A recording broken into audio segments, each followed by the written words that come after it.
Hello guys, welcome to my YouTube channel teaching by Wahab sir. आप लोगों का स्वागत है। आज आपको केमिस्ट्री का हाइड्रोकार्बन जो है हम आपको पढ़ाएंगे। इसमें आपको पढ़ने को मिलेगा एल्केन, एल्कीन और एल्काइन। थोड़ा आप पहले ये जानें कि हाइड्रोकार्बन क्या होते हैं।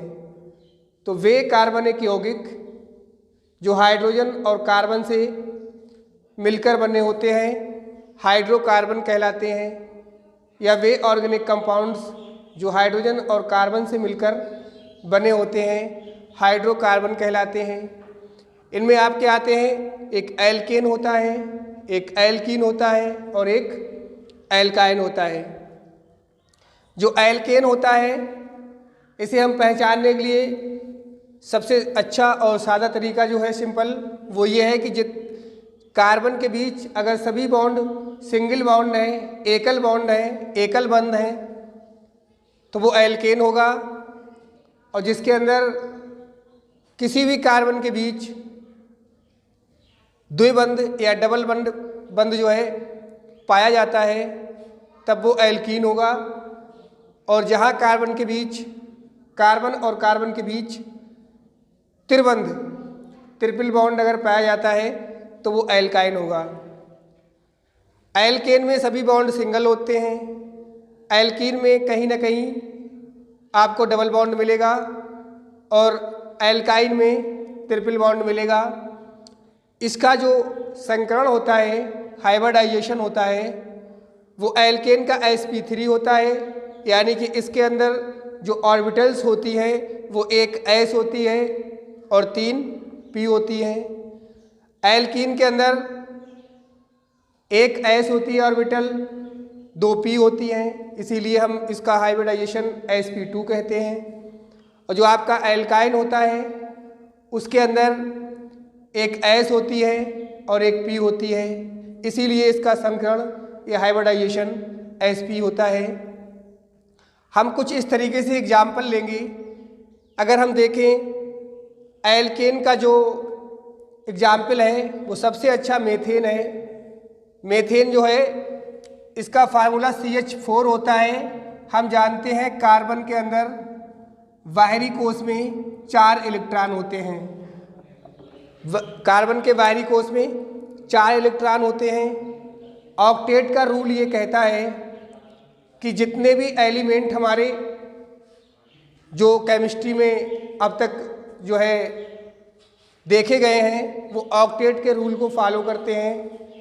जो अष्टक का नियम है वो ये कहता है प्रत्येक तत्व अपना अष्टक पूरा करने की चेष्टा करता है। तो इसके बाहरी कोश में 4 इलेक्ट्रॉन है। ये चाह रहा है कि मुझे 4 इलेक्ट्रॉन और मिल जाए और मेरे पास कितने इलेक्ट्रॉन हो जाए, 8 हो जाए। इसीलिए ये 4 H के साथ बॉन्ड करता है और अपने ऑक्टेट को पूरा कर लेता है। वो मैं आपको संरचना दिखा रहा हूँ, समझिए थोड़ा। कार्बन के बाहरी कोश में 1 इलेक्ट्रॉन, 2, 3, 4 H लगे हुए हैं, 1, 2, 3, 4। पहले हम H का ऑक्टेट पूरा करते हैं, क्योंकि जब हम परमाणु के कोशों में इलेक्ट्रॉन भरते हैं तो कुछ इस तरीके से भरते हैं। पहले कोश में 2 आते हैं, 8 आते हैं, फिर 18 आते हैं, फिर 32 आते हैं। कहने का मीनिंग है कि 2n² के अकॉर्डिंग जो है इलेक्ट्रॉन कोशों में भरे जाते हैं। तो जो आपका पहला कोश है उसमें अधिकतम 2 ही इलेक्ट्रॉन आते हैं। और जो हमारा H जो है वो पीरियोडिक टेबल का सबसे पहला एलिमेंट है, इसलिए इसके बाहरी कोश में 2 ही इलेक्ट्रॉन आएंगे। इसका परमाणु क्रमांक 1 होता है, इसलिए इसके बाहरी कोश में या इसके पास 1 ही इलेक्ट्रॉन होता है। तो इसे अधिकतम कितने इलेक्ट्रॉनों की ज़रूरत है? एक तो इसके पास है H के पास, और 1 इलेक्ट्रॉन अगर इसे और मिल जाए तो इसका अपना जो अष्टक है वो पूरा कर लेगा, यानी इसका कोश पूर्ण हो जाएगा।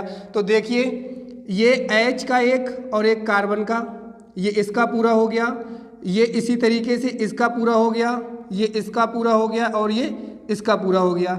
1 2 1 2 1 2 1 2, ये दोनों H के हो गए, ये दोनों H के हो गए, ये दोनों H के पास हो गए, ये दोनों H के साथ हो गए। इसी तरीके से कार्बन का भी देखना है। 1 2 3 4 5 6 7 8, क्योंकि कार्बन को कितने चाहिए हैं? 8 चाहिए हैं, 4 उसके पास हैं और 4 वो शेयर कर लेगा। तो इसी तरीके से पूरा राउंड सर्किल बन जाएगा और ये दर्शा रहा है कि 4 इलेक्ट्रॉन किसे प्राप्त हुए हैं? कार्बन को। किससे? 4 हाइड्रोजन से। और इसका जो सूत्र बनेगा, अणुसूत्र या संरचना सूत्र, वो कुछ इस तरीके का बनेगा। यहाँ देखो 2 इलेक्ट्रॉनों के बीच सिंगल बॉन्ड, यहाँ दोनों इलेक्ट्रॉनों के बीच सिंगल बॉन्ड, यहाँ दोनों इलेक्ट्रॉनों के बीच सिंगल बॉन्ड, और ये आपका बन गया CH4। इसी तरीके से आप आएंगे एल्कीन पर। अब एल्कीन पर जब आएंगे तो आप इसे देखेंगे तो इसका एग्जाम्पल सबसे बेहतर होता है C2H4।